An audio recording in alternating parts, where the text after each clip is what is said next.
Welcome back. Welcome back. It's part two for Monday, August 1st, 2022.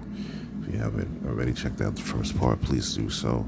If you like what this channel does for you on a daily basis, consider subscribing.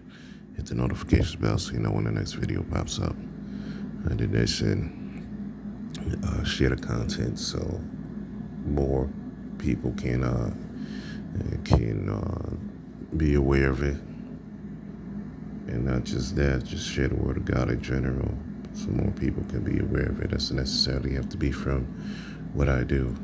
But you're more than welcome to like and comment if you want to show your support. As far as what I read to you on a daily basis, I read from the Common English Translation. You can find that in the YouVersion app, which is in the App Store and Google Play, depending on the device that you may be using.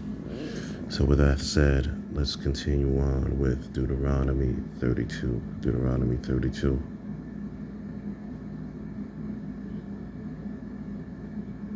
Heaven, pay attention and I will speak.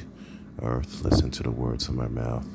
My teaching will fall like raindrops. My speech will settle like dew, like gentle rains on grass, like spring showers on all that is green, because I proclaim the Lord's name. Give praise to our God, the rock. His acts are perfection. No doubt about it, all his ways are right.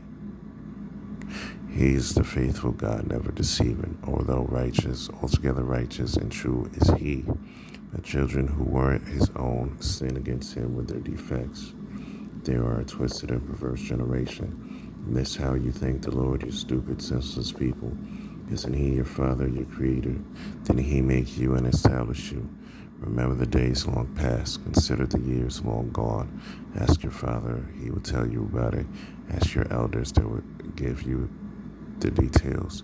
When God Most High divided up the nations, when he divided up humankind, he decided the people's boundaries based on the number of gods.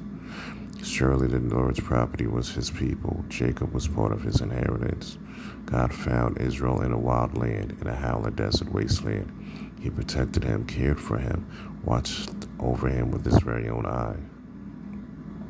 Like an eagle protecting its nest, hovering over its young, God spread out his wings, took hold of Israel, carried him on his back. The Lord alone led Israel, no foreign god assisted. God made Israel glide over the highlands. He fed him with food from the field, nursed him with honey from a boulder, with oil from a hard rock, curds from the herd, milk from the flock, along with the best of lambs, rams from Bashan, he-goats too, along with the finest wheat, and for drink wine from the juiciest grapes. Jacob ate until he was stuffed. Jeshurun got fat, then rebellious. It was you who got fat, thick, stubborn. Jeshurun gave up on the God who made him. Though the rock thought the rock of his salvation was worthless, they made God jealous with strange gods, aggravated him with detestable things. They sacrificed to demons, not to God, to deities of which they had no knowledge, new gods only recently on the scene, ones about which your ancestors had never heard. You deserted the rock that sired you. You forgot the God who gave birth to you. The Lord saw this and rejected out of aggravation his sons and daughters, his sons and his daughters. He said, I will hide my face from them. I will see what becomes of them because they are a confused generation. They are children lacking loyalty. They provoked me with no gods, aggravated me with their pieces of junk. So I'm going to provoke them with no people, aggravate them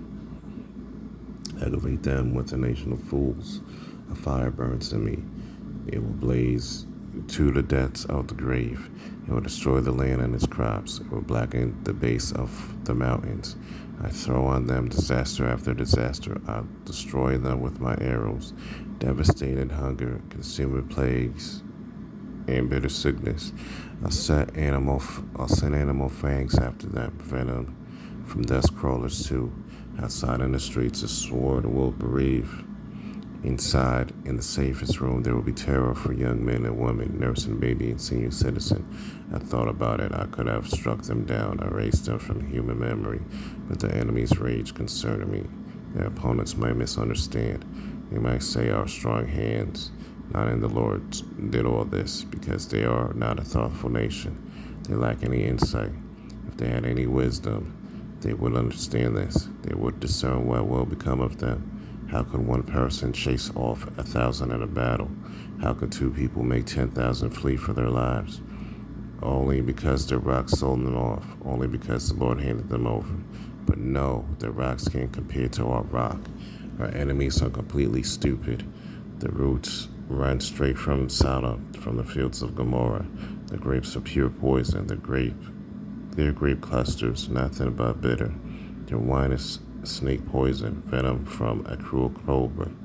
Don't I have this stored up, sealed in my vaults? Revenge is my domain, so is punishment in kind. At the exact moment their step slips up, because the day of their destruction is just around the corner. Their final destiny speeding on its way, but the Lord will acquit his people, will have compassion on those who serve him. Once he sees that their strength is all gone, that both prisoners and free people are wiped out, the Lord will ask, where are their gods, the rocks they trusted in, who ate up the fat of their sacrifices, who drank their sacred wine? They should stand up and help you. They should protect you now. Now look here, I myself, I am the one. There are no other gods with me. I am the one who deals death and gives life. I am the one who wounded, but now I will heal. There's no escaping my hand, but now I'm lifting my hand to heaven. I swear by my own eternity. When I sharpen my blazing sword and my hand grabs hold of justice, I'll pay my enemies back. I'll punish my don't. I make my enemies I make my arrows drink much blood, while my sword devours flesh, the blood of the dead and captured, flowing from the heads of the enemy generals. Heavens, rejoice with God. All you gods, bow down to the Lord, because he will avenge his children's blood. He will pay back his enemies. He will punish in kind those who hate him. He will cleanse his people's land. So Moses came and recited all the words of this poem in everyone's hearing. Joshua, Nun's son, joined him. When Moses finished speaking all these words to all of Israel, he told them, set your mind on all these words. I'm testifying against you right now, because you must command your children to perform carefully all the words of this instruction. This is no trivial matter for you. This is your very life. It is by this means alone that you will prolong your life on the fertile land you are crossing the Jordan River to possess. The Lord spoke to Moses that very same day. Hike up to the Abram mountains to Mount Nebo, which is in the land of Moab opposite Jericho. Take a good look at the land of Canaan, which I'm giving to the Israelites as their property. You will die on the mountain you have hiked up, and you will be gathered to your people, just like your brother Aaron, who died on Mount Hor and was gathered to his people, because the two of you were unfaithful towards me. In front of the Israelites at the waters of Meribath Kadesh, in the Sin Desert, or in the Sin Wilderness, because you didn't treat me with proper respect. You didn't treat me with proper respect before the Israelites. You can look at the land from the other side of the river, but you won't enter there. It's Deuteronomy 32. I'll be back with part 3. You're listening to The Corner.